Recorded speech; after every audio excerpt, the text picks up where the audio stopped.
Matt Stepp, Dave Campbell's Texas football. Out here in the Sun City in El Paso, Texas, here at the El Paso 7-on-7 state qualifying tournament. Here at the head coach of the Del Valle Conquistadores, Coach Rudy Contreras. And Coach, appreciate you taking a few minutes this morning to chat with us. Absolutely, Matt. It's always great having you down here. Love to visit El Paso. I'm looking forward to watching some good 7-on-7 today. And Yep. we were talking off camera about 7-on-7. You guys don't do a ton of it, No. because and one of the things you mentioned is sometimes it can develop bad habits.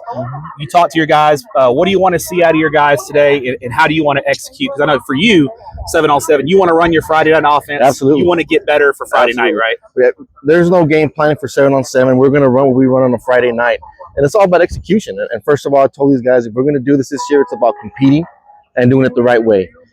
This game can take off into smack talking, if you will, but we want to go out here, we want to compete, we want to have some fun while we do it and get better. Get some reps Absolutely. in, and you can see some competitive situations out here, because as much as in the off season in the spring, you're trying to simulate things. When you get a guy in a different color jersey, it always amps it up just a little bit. You can kind of see some of those intangibles, right? Absolutely. That's all, guys. Don't matter what we do. Once you put on that Del Valle jersey, you're competing. We're out here to win. So we're out here to win today.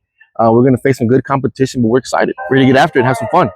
All right, now you got a really good quarterback and a really good team coming back this year. You guys were actually the only team in El Paso to win a playoff game last year. So you guys had an undefeated season in the regular season. You carried the banner there into the area playoffs. You've been around some teams that have gone and played Thanksgiving weekend. I remember a few years ago when you guys had another good quarterback here in Steven Montez. You guys played Alito in the third round of the playoffs. Gave them a really good game there on Thanksgiving. So you've been around those good teams. What do you think are the differences between being a good team and being good here in the city, and then versus taking that into the playoffs and being able to advance and beat those out-of-town teams in the playoffs? Yeah, that's a great question, Matt. First of all, I tell these guys that last year's last year. Previous groups are previous groups. It's time for them to go out there and show what they can do. And this team has a lot of potential. We made big strides in the spring, of course, and of course we're led by Jake Fetty.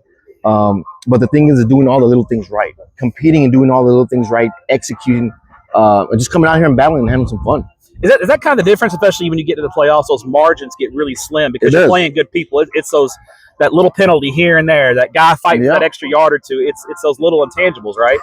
Everything increases the speed. The windows for our passing game, the coverage is tighter, so we got to work on all the details of the game to be prepared for that second, third round. Now, you mentioned your quarterback, Jake Fetty, and obviously he's gotten a lot of attention. Arizona State commit. You coached a really good quarterback a few years ago that came through Del Valle, and Steven Montez, who went on to a great career there for the Colorado Buffaloes. What are the similarities between those two guys, and then maybe what does Jake do that's unique? Well, they're both very, very talented. And I get asked that question all the time, but they're both very, very good. And that one trait that they both have is that they're great leaders on and off the field. So to have that, it's great because everybody feeds off that, and they're the hardest workers. When they come out, they work their butts off and they compete. And it's very contagious when you have that. When your best player is your hardest worker, it makes things a little easier in the offseason because everybody's got to follow in. Sets the tone, right? When your best player is the hardest tone. If he's working hard, I got to work hard, exactly. Right? Yeah. Exactly. And then what's I remember Steven. Steven was he was like 6'5", 6'6". He's a big kid. He's a big kid. Would run the QB power. Jake's not quite. He's not a little kid. He's a big kid, but he's not quite as big. But what I've noticed about Jake, and tell me if you the athleticism that he has, his speed, very underrated. And I we noticed how good he is with the football, running the zone read, and his ability to hide the football, and it's really unique for a kid his age to be that he's good. A big kid that can move. Yeah. He's a big kid that can move. He's hard to bring down, but once you have him in open space, against the safety, ain't nobody bringing him down.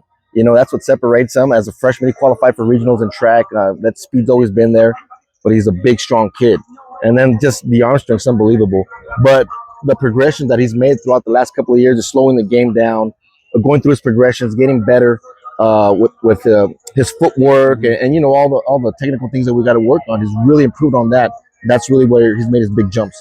All right. And then looking at the rest of your team, what are some areas going into the season that you're feeling strong about? We got experience back. We're feeling good here.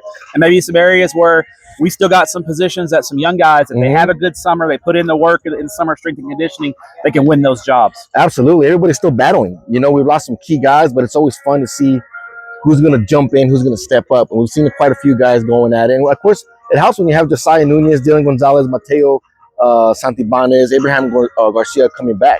And now it's just who's going to step up, who's the next man up. And that's what we're excited to see. And there's some guys battling right now. So we'll see throughout the summer and going to fall. Coach Rudy Contreras, the head coach of the Del Valle Conquistadors. Coach, appreciate your time. Absolutely, man. Always great having you down for the student athletes of Yes, sir. Texas. Yes, Thanks, sir. Coach.